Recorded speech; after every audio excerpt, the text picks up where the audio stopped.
Hi folks, this is the third and final video on how to set up and create your pickup schedule.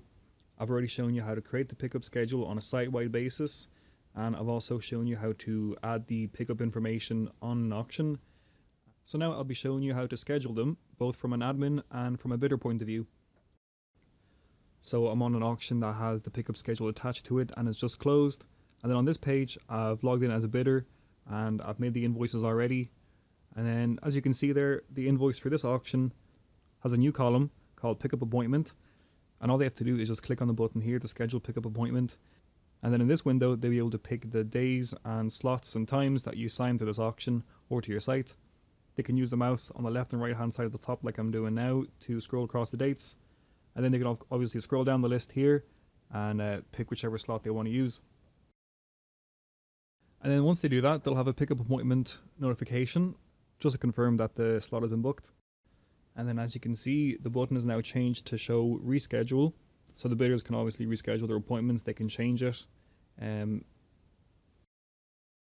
now going back to the admin point of view, this is the same auction where they just made their appointment, pick up your slot. And what you can do is, first of all, if you go into the invoices and click on list invoices, you'll actually be able to see the pickup time here on the invoice column.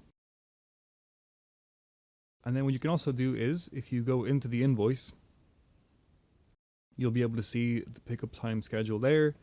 And as well, you'll have a new option under the options tab at the top. At the very bottom on the left hand side, you'll be able to schedule or reschedule the pickup appointments as well. And again, it's the exact same kind of layout as from the customer's point of view. You'll have a confirmation pop up as well once you pick the date. Just confirm that you're happy to schedule. Click OK or schedule now. Page will refresh and then you'll have, and just like that, it's been rescheduled, and then that'll be also visible from the bidder's point of view as well. But that's that for this video. Hopefully you now know how to use the pickup schedule from start to finish. Watching 3 videos, I'll have the other ones linked down below in the description. But thanks again for watching, and all the best.